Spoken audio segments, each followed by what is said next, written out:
ఆచి చికెన్ మసాలా. ఉత్తరాంధ్రపై కమలం party focus పెంచిందా? వచ్చే ఎన్నికల్లో కనీసం డజన్ సీట్లైన ఉత్తరాంధ్ర నుంచి గెలవాలని కమలం పార్టీ నేతలు ప్లాన్ చేస్తున్నారు.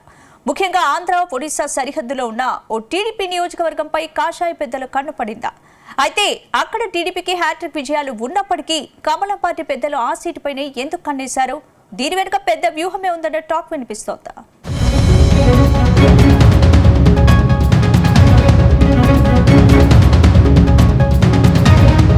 శ్రీకాకుళం జిల్లా పాతపట్నం నియోజకవర్గంలో రాజకీయాలు ఎప్పుడూ హాటే. ఆంధ్ర ఒరిస్సా సరిహద్దు ప్రాంతంలో అత్యంత పెద్ద నియోజకవర్గంగా పేరొందిన నియోజకవర్గంలో అభివృద్ధి మాత్రం అంతంత మాత్రమే. అభివృద్ధి కార్యక్రమాల అమలుకు, సమస్యల పరిష్కారానికి పోటీ పడాల్సిన నేతలు వర్గపోరుతో ఫైట్ చేస్తుంటారు. ఇప్పుడు అధికార పార్టీలోనూ సైతం ఇదే సంస్కృతి కొనసాగుతూ వస్తుంది. కొద్ది రోజులుగా పాతపట్నం ఎమ్మెల్యే మామిడి గోవిందరావు, జిల్లా అధ్యక్షుడు కలమట వెంకటరమణ మధ్య పచ్చగడ్డి వేయకుండా భగ్గుమంటోంది. దాదాపు 5 దశాబ్దాల పాటు పాతపట్నంలో చక్రం తిప్పిన కలమట మోహన్ రావు ఆయన కుమారుడు కలమట వెంకటరమణను కాదని గత అసెంబ్లీ ఎన్నికల్లో మామిడి గోవిందరావుకు అసెంబ్లీ టికెట్ ఇవ్వడంతో వివాదం మొదలైంది.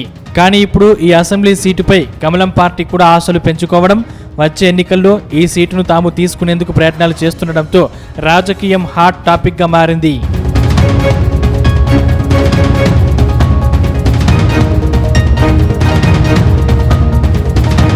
శ్రీకాకుళం జిల్లాలోని ఆంధ్ర ఒడిశా సరిహద్దు ప్రాంతంలో ఉన్న పాతపట్నం అసెంబ్లీ నియోజకవర్గానికి ప్రత్యేక స్థానం ఉంది.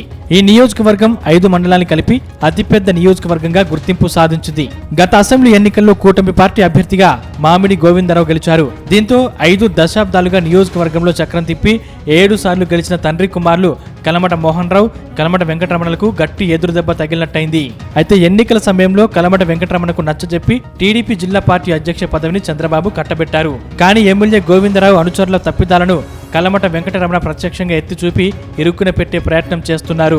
అదేవిధంగా టీడీపీ కార్యకర్తలకు ఇరువురు నేతల మధ్య వివాదాలు ఇరుకున పడేస్తున్నాయి. కలమట వెంకటరమణ వద్దకు వెళ్లిన వారు తన వద్దకు రావాల్సిన అవసరం లేదని బల్లగుద్ది మరీ ఎమ్మెల్యే గోవిందరావు తెగేసి చెప్పేస్తున్నారట. అయితే ఈ విషయం తెలిసి జిల్లా అధ్యక్షుడు ఎమ్మెల్యే తీరుపై అంతే ఎత్తున ఎగిరి గంతేస్తున్నారని తెలుస్తోంది. ఇప్పుడు ఈ ఇద్దరు నేతల పంచాయతీలోకి కమలం పార్టీ ఎంట్రీ ఇవ్వడంతో 3 ముక్కలాట మొదలైందని అంటున్నారు.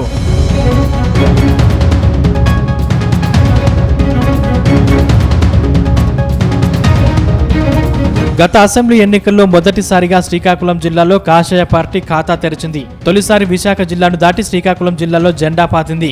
2024 ఎన్నికల్లో విశాఖ ఉత్తరం సీటుతో పాటు శ్రీకాకుళం జిల్లాలోని ఎచ్చర్ల అసెంబ్లీ సీటును కాషాయ పార్టీ గెలుచుకుంది. అలాగే అనకాపల్లి ఎంపీ సీటులోనూ కాషాయ జెండా రెపరెపలాడింది.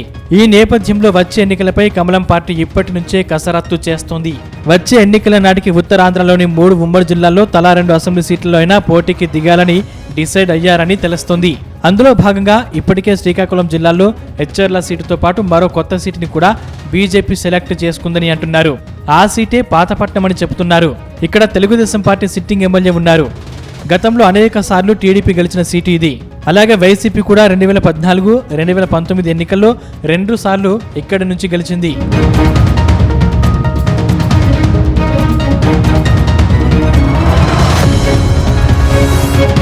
ఇప్పుడు ఈ సీటు మీద బీజేపీ కన్ను పడిందని ప్రచారం సాగుతుంది. 2029 ఎన్నికల్లో పాతపట్నంలో కాషాయ జెండా ఎగురవేయడమే లక్ష్యమని ఆ పార్టీ నేతలు బల్లగుద్ది మరీ చెబుతున్నారు. పాతపట్నం నియోజకవర్గంలో 30,000 దాకా పార్టీ సభ్యత్వాన్ని చేయించిన బీజేపీ మొత్తం 325 పోలింగ్ బూత్లలో 175 దాకా పోలింగ్ బూత్లకు పార్టీ కమిటీలను కూడా ఏర్పాటు చేసి సీటు మీద ఖర్చు వేసిందని అంటున్నారు. అందుకే వచ్చే ఎన్నికల్లో బీజేపీ ఇక్కడి నుంచి పోటీ చేసి గెలుస్తుందని ధీమా వ్యక్తం చేస్తున్నారు. ప్రస్తుతం పాతపట్నంలో టీడీపీలో 2 వర్గాలు ఉన్నాయి. మాజీ ఎమ్మెల్యే వర్సెస్ తాజా ఎమ్మెల్యేగా వర్గపోరు నడుస్తోంది. దీంతో జనసేన కూడా పాతపట్నం సీటు మీద ఆశలు పెంచుకుంటుంది. ఇప్పుడు బీజేపీ కూడా ఇదే సీటును తీసుకుంటామని చెబుతుండటంతో సిక్కోలు పాలిటిక్స్ రసవత్తరంగా మారుతున్నాయి. మొత్తం మీద పాతపట్నం మీద కొత్త ఆశలతో మిత్రులు రంగంలోకి దిగుతుంటే టీడీపీ తమ్ముళ్లకు ఏమి చేయాలో పాలుపోవడం లేదని అంటున్నారు.